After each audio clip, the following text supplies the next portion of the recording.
شرع لكم من الدين ما وصى به نوحا والذي أوحينا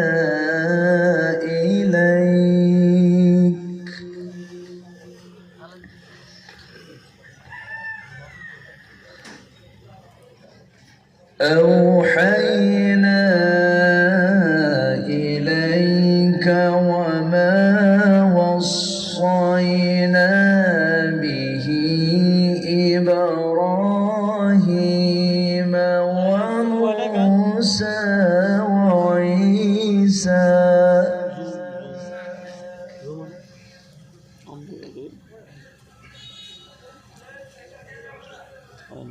وموسى وعيسى أن أقيموا الدين ولا تتفرقوا فيه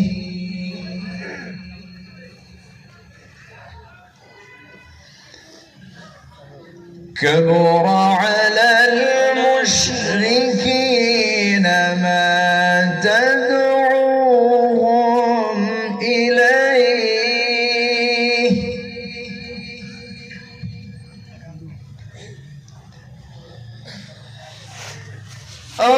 الله يجتبي إليه من يشاء ويهدي إليه من ينيب الله أكبر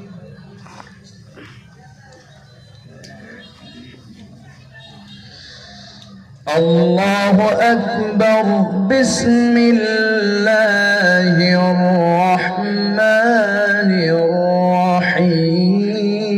الرحيم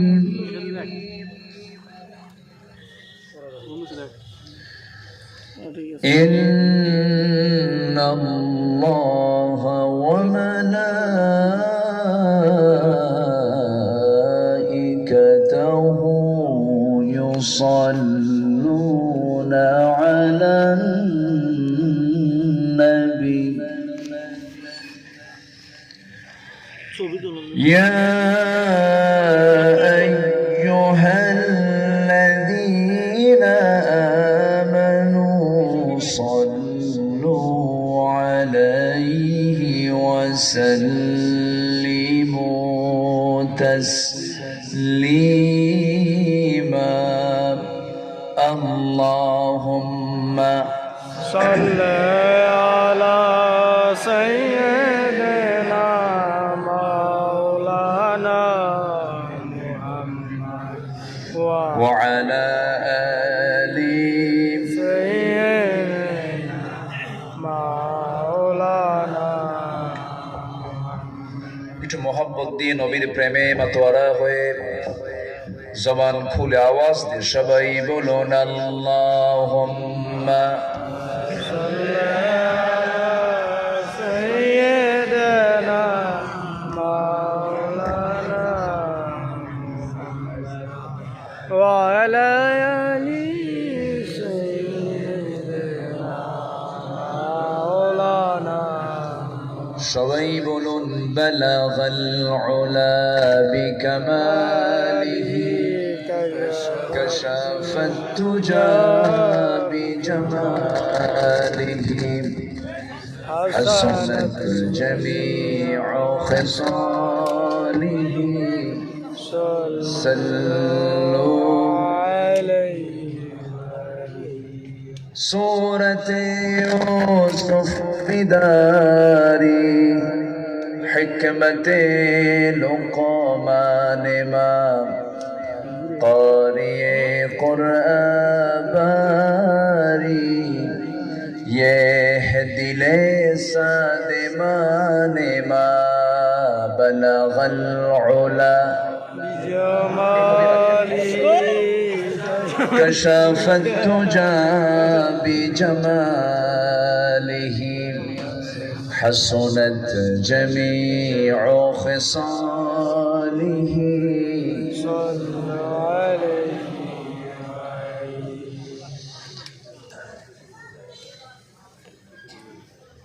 মেঘে ময়ূরী পশ্চিমেতে যে ওই আমার সালাম নবীর দেশে দিও রোজা জিয়ারতের আশায় রোজা জিয়ারতের আশায় পিয়াসী অন্তর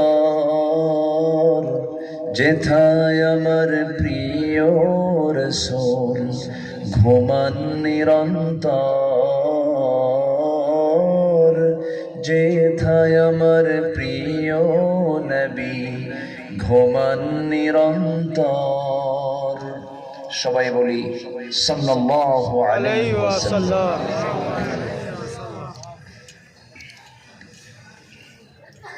কুমিল্লা জেলার 14 গ্রাম উপজেলার গোপালনগর মহিলা দাখিল মাদ্রাসা মাঠে অনুষ্ঠিত দিনের বেলা আয়োজিত তাফসীরুল কোরআন মাহফিল 2025 8ই জানুয়ারিতে আয়োজিত আজকের এই মহৎ আয়োজনের সম্মানিত সুযোগ্য সভাপতি, সম্মানিত সাহেবে সদর, সমাজসেবক, চিকিৎসক ডাক্তার এম এ সাত্তার মহোদয়, আজকের মাহফিলের বরেণ্য অতিথি, এদেশের ইসলামী সঙ্গীত অঙ্গনের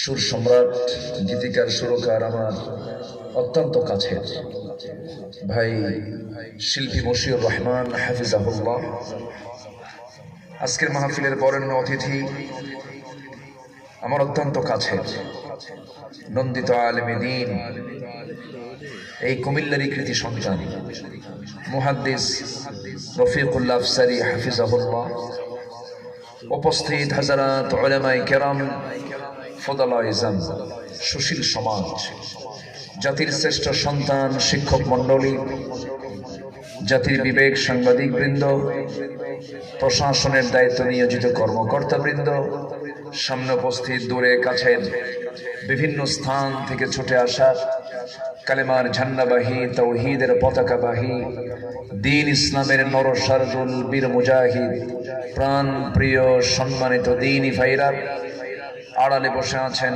শ্রদ্ধেয়া সম্মানিতা মা বোনেরা, আলোচনার সূচনায় আনুষ্ঠানিকতার মধ্য দিয়ে আমার পক্ষ থেকে আবারও দিল খোলা সালাম, আসসালামু আলাইকুম ওয়া রাহমাতুল্লাহি ওয়া বারাকাতুহু।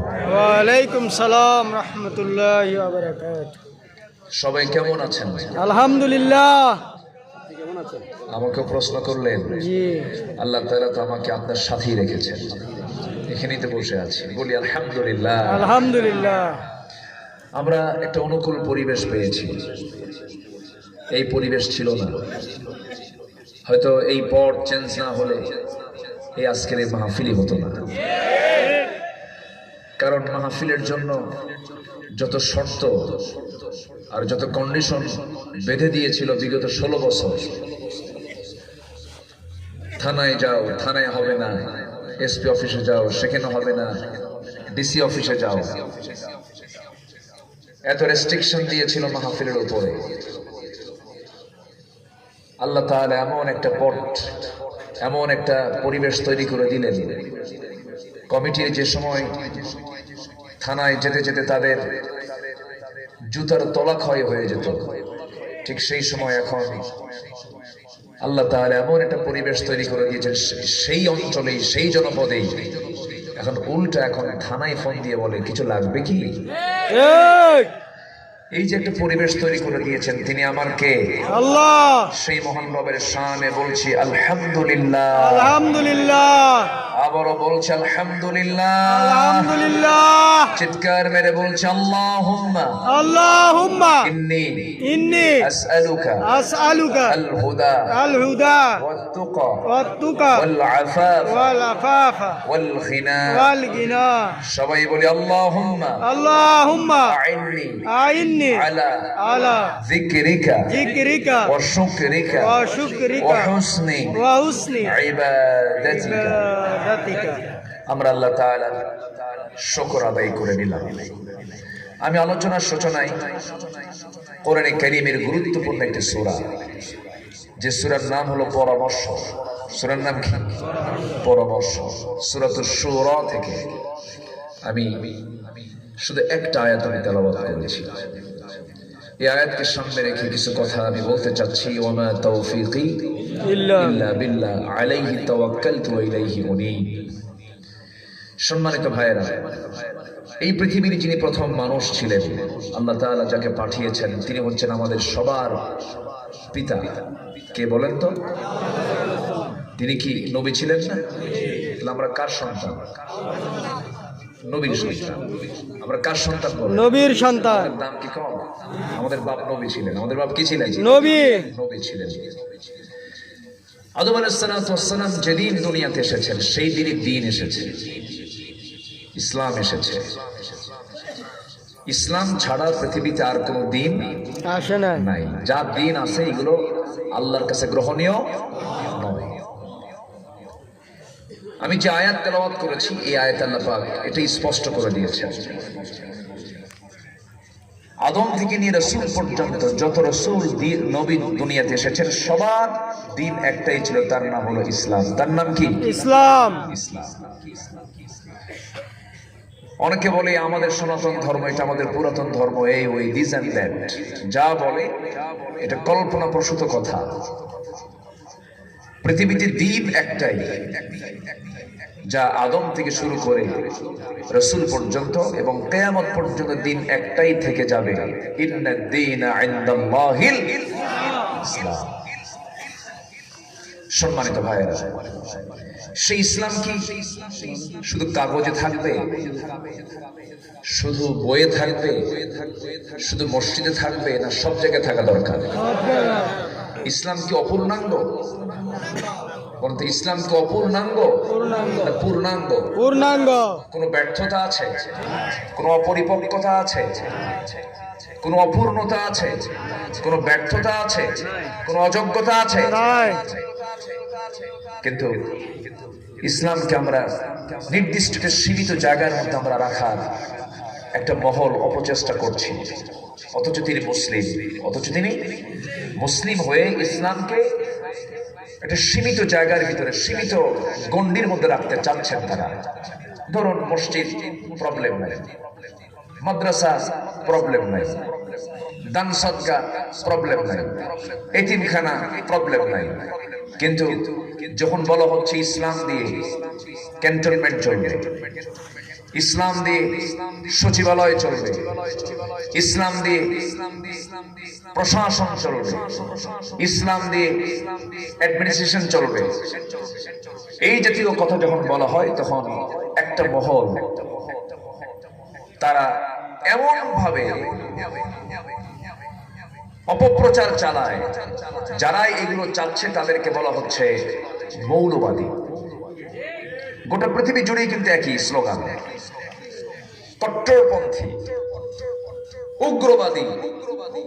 এরকম করে করে যারা ইসলামকে চায় তাদেরকে গালবন্ধ করা হচ্ছে। এটা হচ্ছে পশ্চিমাদের একটা পরিভাষা। এগুলো আমার দেশে সেই পশ্চিমাদের কিছু ধারক বাহক আমার দেশেও আছে না নাই? আছে। একটা আলাদা নয়েজ আসে, একটা আলাদা সাউন্ড আসে, এটাকে ক্লিয়ার করে। সম্মানিত ভাইয়েরা, ইসলাম কারো দেওয়া নয়। ইসলাম কার দেওয়া? আল্লাহর। আসতে বলবেন না, কার দেওয়া? আল্লাহর। আল্লাহর দেওয়া।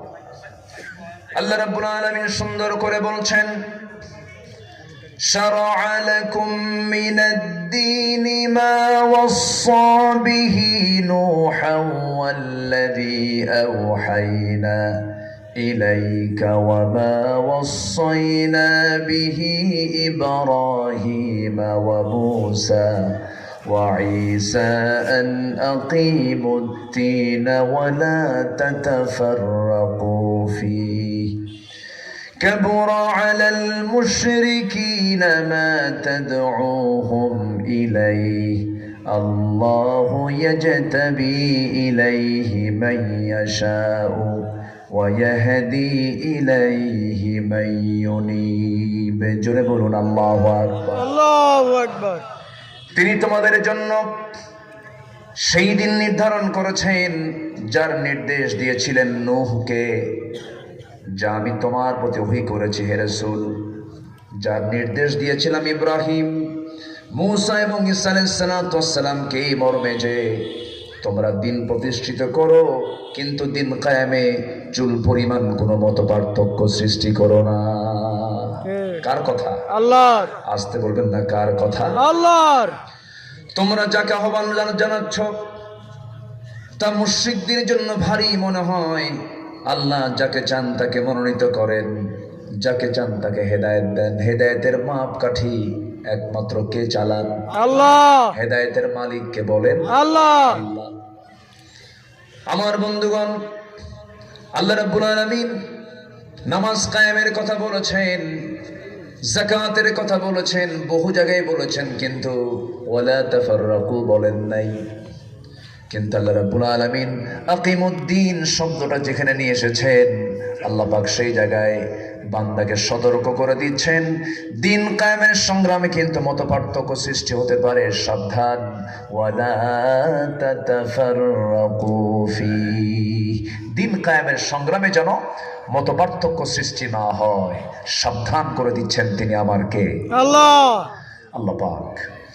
সম্মানিত ভাইয়েরা, যারা রাসূলকে শুধু নামাজে মানবেন, রাসূলকে শুধু রোজায় মানবেন, রাসূলকে শুধু দান সদকায় মানবেন, সুরমা ব্যবহারে মানবেন, টুপি ব্যবহারে মানবেন, জুব্বা ব্যবহারে মানবেন, দাড়ি রাখতে মানবেন, আতর লাগাতে মানবেন, মিষ্টি খাওয়াতে মানবেন, কিন্তু রাসূল যে সফল রাষ্ট্রনায়ক ছিলেন, রাসূল যে বিচারক ছিলেন, রাসূল যে একজন যোদ্ধা ছিলেন, সেনাপতি ছিলেন, দেশ শাসন করেছেন, এগুলোতে যারা মানবেন না, উনি নবীজির উম্মত নন, উনি সুস্পষ্ট ভণ্ড প্রতারক। আমি কি ভুল বলছি? এই জায়গায় কিন্তু আমাদের একটা প্রবলেম আমার দেশে রয়ে আছে। একটা বিশাল গোষ্ঠী রাসূলকে তারা সব জায়গায় মানতে চায় না, যাদের কাছে ইসলাম নাই, যারা ইসলামকে প্রতিষ্ঠিত না করে সেকুলারকে চায়, সোশ্যালিজমকে চায়, এরপরে ন্যাশনালিজমকে চায়, দুনিয়ার তৈরি করা পচা বস্তাগুলোকে তারা প্রতিষ্ঠা করতে চায়। এই পৃথিবীতে ইসলাম ছাড়াও হিউম্যান ল রয়েছে 70 থেকে 80টি, 70 থেকে 80টি, 70 থেকে 80টি মানব রচিত মতবাদ আছে। এই মতবাদগুলোকে কোনো বান্দা আল্লাহর বান্দার পরিচয় দিয়ে এগুলোকে বিশ্বাস করতে পারে? আসতে বলবেন না, বিশ্বাস করতে পারে না? বিশ্বাস করতে পারে না। একটু বন্ধ করে ফেলেন ফোন, খুব মুশকিল, তাই না? খালি বাজে। সম্মানিত ভাইয়েরা, আমার দেশেও সেই পশ্চিমাদের তৈরি করা কিছু পচা বস্তা আমার দেশে বহন করার মতো কিছু পচা লোক আছে না নাই? আছে। আসতে বলবেন না, আছে না নাই? যারা পচা বস্তা নিয়ে এসে তারা কি ভালো মানুষ? তারাও পচা, তারাও কি পচা। আবার আলমের 1 নম্বর পচা না কিন্তু, হ্যাঁ, কিছু লোকের নামই আছে পচা, পচা সবার আছে। সম্মানিত ভাইয়েরা, একটু কান লাগাবেন, কথাগুলো একটু মনোযোগ দিয়ে শুনতে হবে। আমরা তো একটা পরিবর্তন পেয়েছি, শুধু কথা বলার সুযোগটা পাচ্ছি। মদের আইন আছে না নাই বলেন তো? মদের ফ্যাক্টরি, সুদের কারবার আছে, জেনারেল লাইসেন্স আছে, কিছুই তো হয় না এখনো, সবই তো পড়ে আছে এখনো সবকিছু। কে আবু জেহেল শুধু এগুলোর বিরুদ্ধে কথা বলেন, সামনে বহু আবু জেহেল সামনে দাঁড়ায় যাবে। এখন আবু জেহেল আছে না নাই? এখন আবু জেহেল আছে, মাথায় রাখতে হবে বিষয়গুলো। আমার ভাইরা,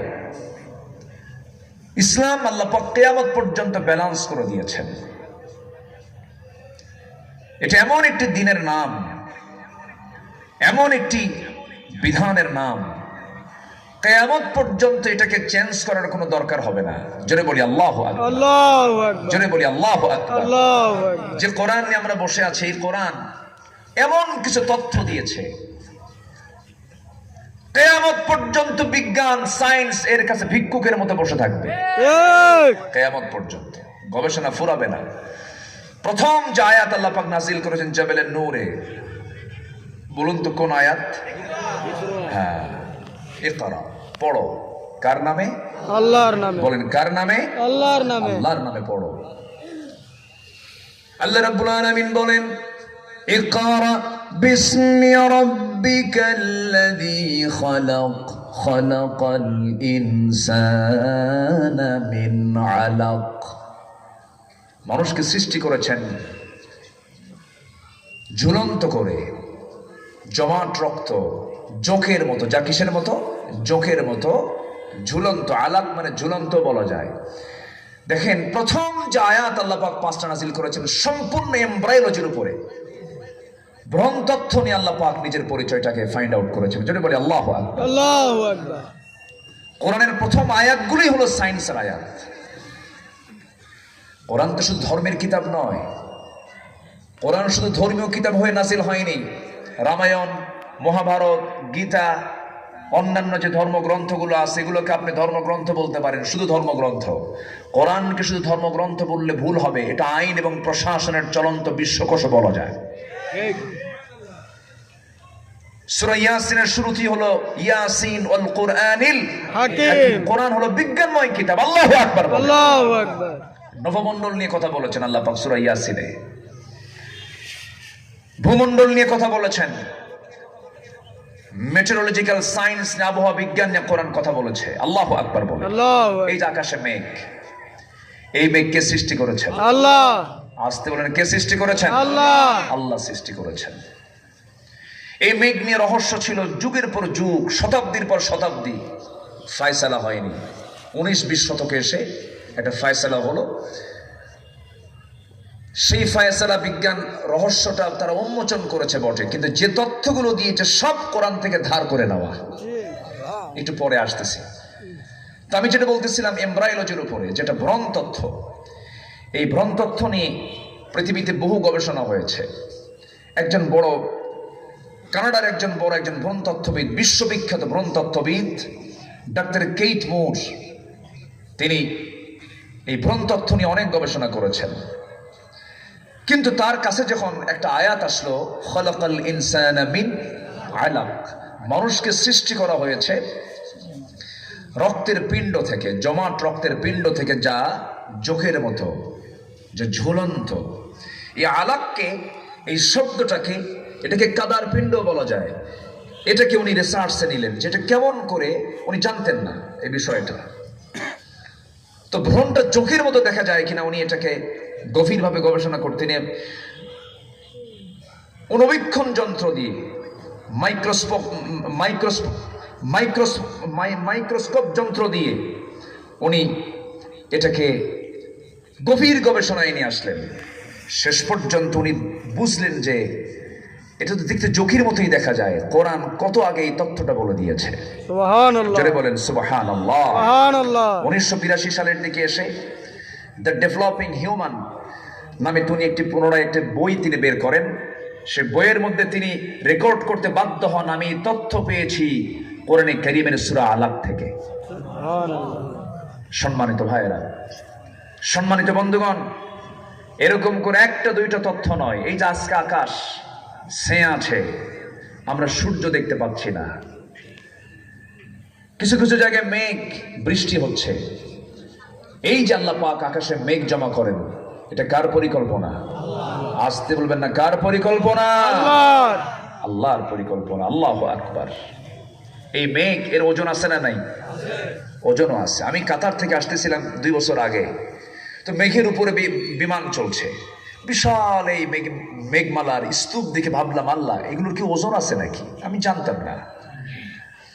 পরে একটু চিন্তা করতে করতে মানে সার্চ দিলাম, খুঁজে দেখলাম যে এর ওজন আছে। আল্লাহ পাক কোরআনেও বলে দিয়েছেন। আল্লাহ রাব্বুল আলামিন বলেন, হুয়াল্লাযী ইউরীকুমুল বারকা খাওফান ওয়া তাবআন ওয়া ইউনশিস সাহাবাস সিকাল। জোরে বলুন আল্লাহু আকবার। আল্লাহু আকবার। তিনি সেই মহান প্রভু যিনি মহাশূন্যে, যিনি আকাশে মেঘটাকে ঝুলায় রেখেছেন এবং সেটাকে ওজন করে রেখেছেন, ওজন আছে। কিউমুলাস নামে মেঘখণ্ড আছে যার ওজন হলো 200 টন। কিউমুলাস নামে কিছু মেঘমালা আছে যাদের ওজন হলো 2 লক্ষ টন পর্যন্ত। জোরে বলি সুবহানাল্লাহ। সুবহানাল্লাহ।